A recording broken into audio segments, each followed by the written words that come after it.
Hatchet Chapter 7. "Mother!"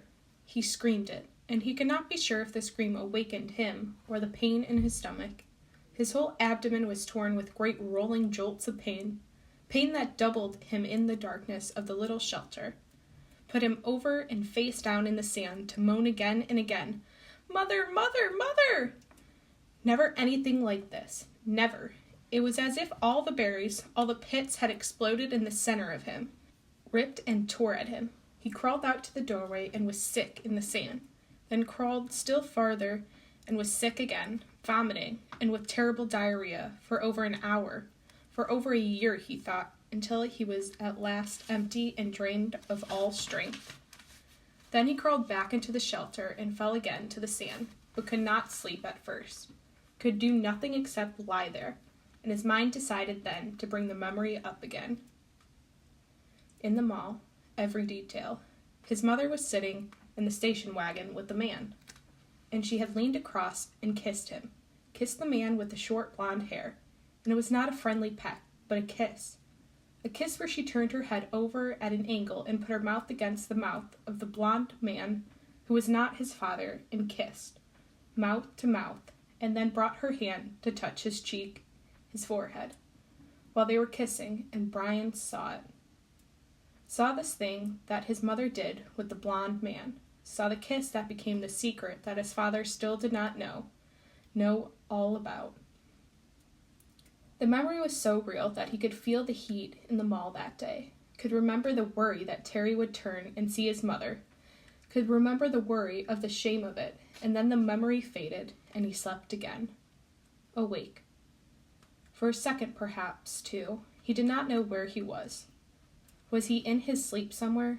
Then he saw the sun streaming in the open doorway of the shelter and heard the close, vicious whine of the mosquitoes and knew. He brushed his face, completely welted now with 2 days of bites, completely covered with lumps and bites, and was surprised to find the swelling on his forehead had gone down a great deal, was almost gone. The smell was awful, and he couldn't place it. Then he saw the pile of berries at the back of the shelter and remembered the night and being sick. "Too many of them," he said aloud. "Too many gut cherries." He crawled out of the shelter and found where he missed the sand. He used sticks and cleaned it as best he could, covered it with clean sand, and went down to the lake to wash his hands and get a drink. It was still very early, only just past true dawn, and the water was so calm he could see his reflection. It frightened him. The face was cut, bleeding, swollen and lumpy, the hair all matted, and on his forehead a cut had bled but left the hair stuck with blood and scab. His eyes were slits in the bites, and he was somehow covered with dirt. He slapped the water with his hand to destroy the mirror. Ugly, he thought, very, very ugly. And he was, at the moment, almost overcome with self-pity. He was dirty and starving and bitten and hurt and lonely and ugly and afraid and so completely miserable that it was like being in a pit of a dark, deep pit with no way out. He sat back on the bank and fought crying, then let it come, and cried for perhaps 3-4 minutes. Long tears, self-pity tears, wasted tears. He stood, went back to the water, and took small drinks. As soon as the cold water hit his stomach, he felt the hunger sharpen, as it had before, and he stood and held his abdomen until the hunger cramps receded.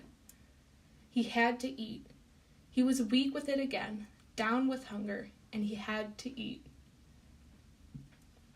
Back at the shelter, the berries lay in the pile where he had dumped them when he grabbed his windbreaker. Gut cherries, he called them in his mind now, and he thought of eating some of them. Not such a crazy amount as he had, which he felt brought on the sickness in the night, but just enough to stave off the hunger a bit. He crawled into the shelter. Some flies were on the berries, and he brushed them off.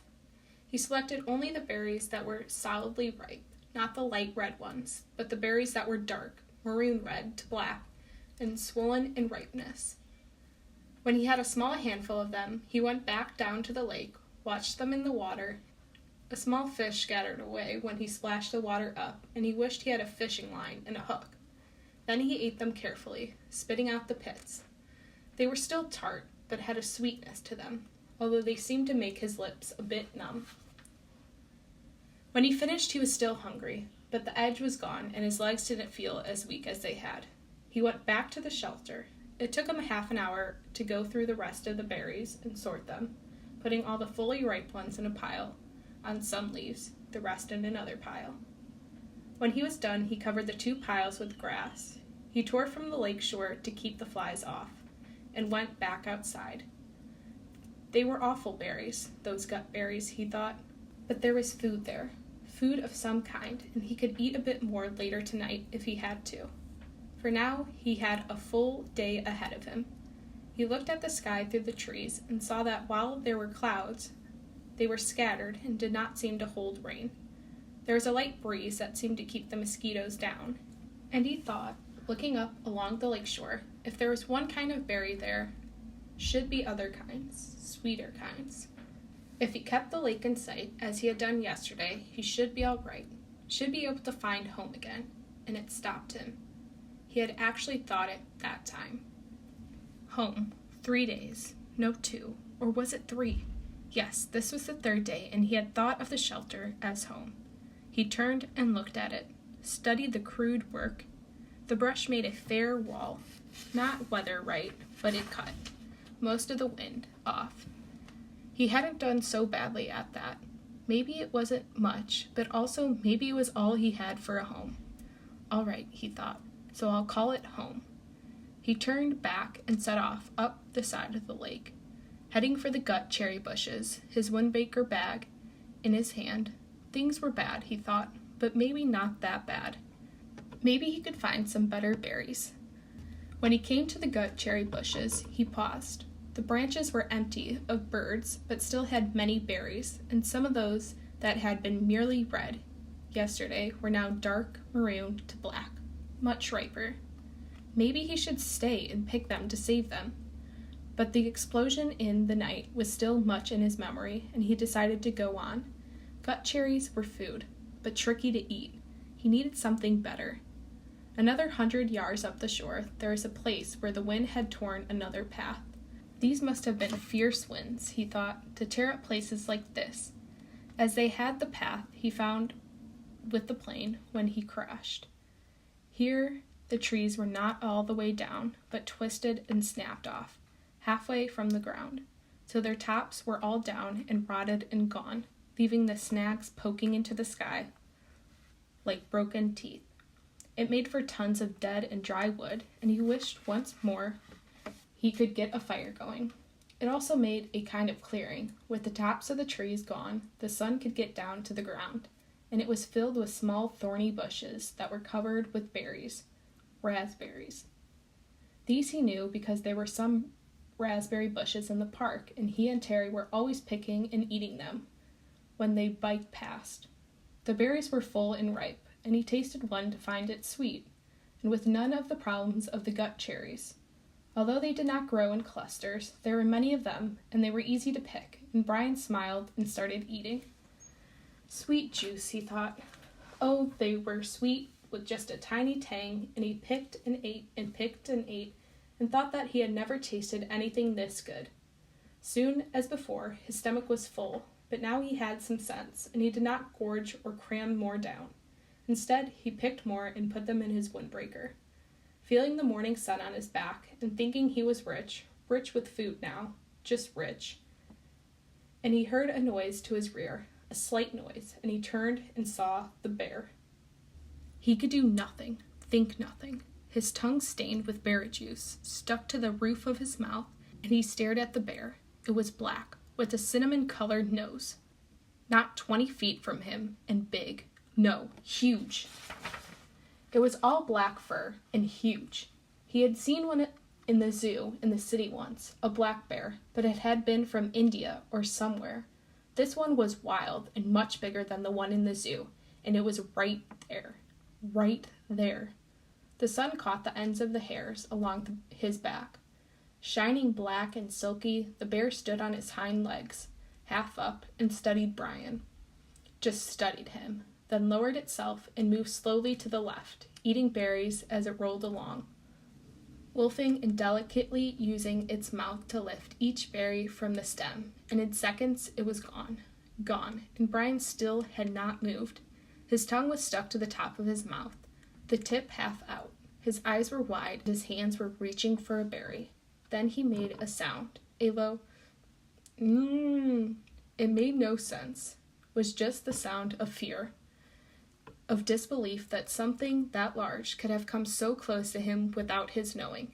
It just walked up to him and could have eaten him, and he could have done nothing.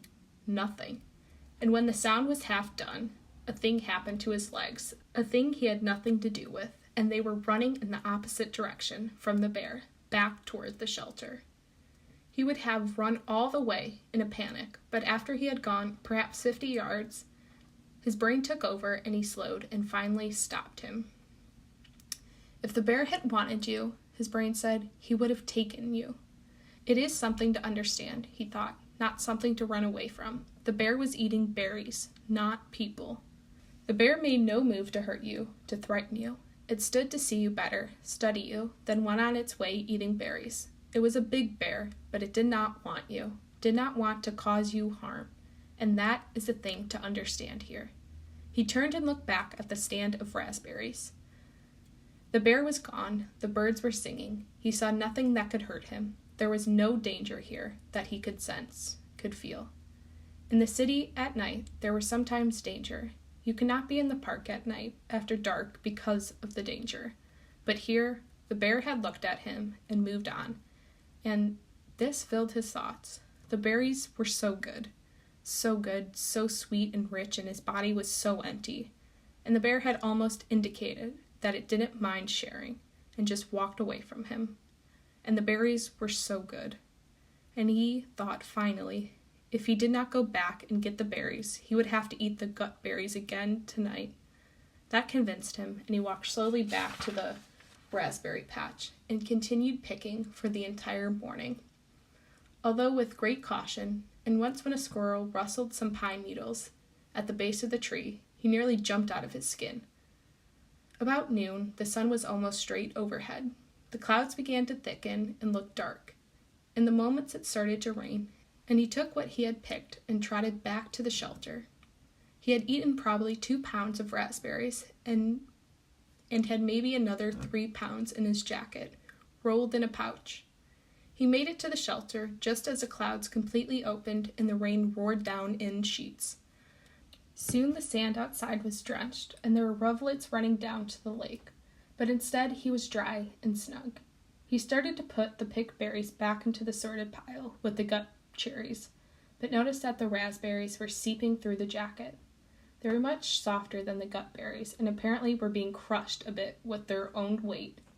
When he held the jacket up and looked beneath, it saw a stream of red liquid. He put a finger in it and found it to be sweet and tangy, like a pop without the fizz. He had grinned and laid back on the sand, holding the bag up over his face and letting the seepage drip inside his mouth. Outside, the rain poured down, but Brian lay back, drinking syrup from the berries, dry and with the pain almost gone, the stiffness also gone, his belly full and a good taste in his mouth. For the first time since the crash, he was not thinking of himself or his own life. Brian was wondering if the bear was as surprised as he to find another being in the berries. Later in the afternoon, as evening came down, he went to the lake and washed the sticky berry juice from his face and hands, and then went back to prepare for the night. While he had accepted and understood that the bear did not want to hurt him, it was still much in his thoughts as darkness came into the shelter. He took the hatchet out of his belt and put it by his head, his hand on the handle, as the day caught up with him and slept.